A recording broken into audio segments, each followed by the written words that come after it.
राम कथा जीवन जीने की कला सिखाती है, लेकिन भागवत कथा सुनने से व्यक्ति रसाबोर हो जाता है। भगवान के चरणों में मन जो है बिल्कुल चुंबक की तरह चिपक जाता है। चिदानंद रूपाय विश्वोत्पत्त्यादि तभी तापत्रय विनाशाय श्री कृष्णाय वयम नमः। जहाँ पर भक्ति महारानी स्वयं श्री जानकी जी का निवास हो, वहाँ भक्ति की क्या कमी हो सकती है। प्रेम के माध्यम से हम यहाँ बार बार कथा करने आते हैं।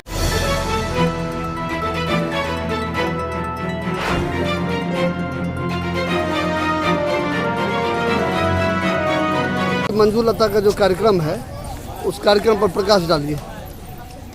जठी चौक हनुमान मंदिर के प्रांगण में देवी मंजूलता जी का भागवत का कथा का कार्यक्रम दिनांक 8 से लेकर 14 तक लगातार होने जा रहा है। श्रद्धालुओं से आवेदन है कि वो ज़्यादा से ज़्यादा संख्या में आकर के भागवत कथा का आनंद लें। किस समय से कथा प्रारंभ होगा? शाम 6 बजे से लेकर रात्रि 10 बजे तक संध्या में ये कथा होगा। जी और जठी महावीर मंदिर परिसर में। जी महावीर मंदिर परिसर में। आयोजक कौन कौन है इसमें शामिल? कौन आयोजक हैं?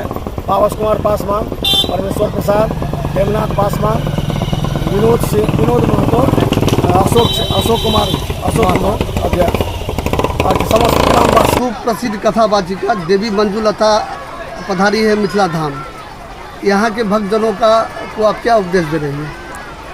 पिछली बार राम कथा की थी, इस बार श्रीमद् भागवत कथा। राम कथा जीवन जीने की कला सिखाती है और भागवत कथा बड़े रसमय होकर के श्रवण किया जाता है, लेकिन भागवत कथा सुनने से व्यक्ति रसाबोर हो जाता है। भगवान के चरणों में मन जो है बिल्कुल चुंबक की तरह चिपक जाता है।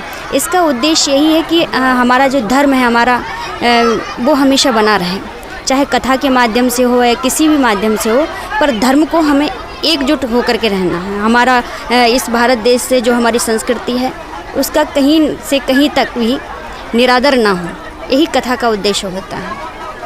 आप दूसरी बार मधुबनी जिले के राजनगर प्रखंड के जठी पहुंची हैं। जी, यहाँ से क्या लगाव है कि आप बार बार यहाँ आती हैं?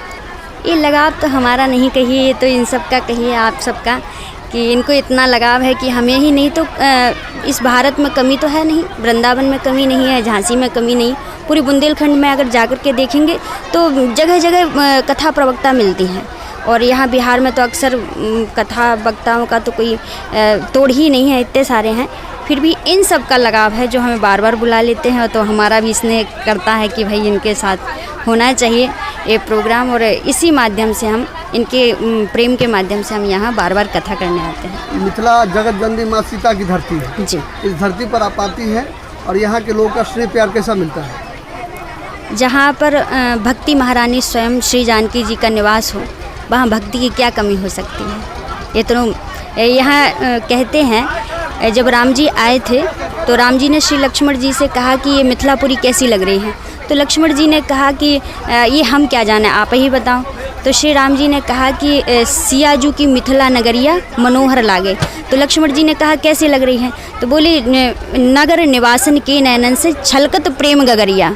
तो यहाँ तो नैनों से प्रेम गगरिया छलकती है, भक्ति का सराबोर यहाँ लोगों में मिलता है, इसलिए बहुत अच्छा लगता है हमें यहाँ पर।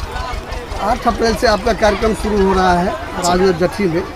आकर्षक पंडाल का निर्माण किया गया है और आज राजनगर बाबा भूतनाथ परिसर से कलश यात्रा निकालकर लोगों ने जल भर के यहाँ पहुँची है और शाम में आपका कथा वाचन होगा। आज का क्या आपका रहेगा, जो कथा पर आपका क्या विषय रहेगा? श्रीमद् भागवत का सबसे प्रथम होता है भागवत महात्म, तो उस महात्म को बताया जाएगा। महात्म के दौरान व्यक्ति को कथा कैसे सुनना चाहिए, क्या खा के सुनना चाहिए, क्या नहीं खा के सुनना चाहिए, ये भागवत महात्म में प्रथम में बताया जाता है।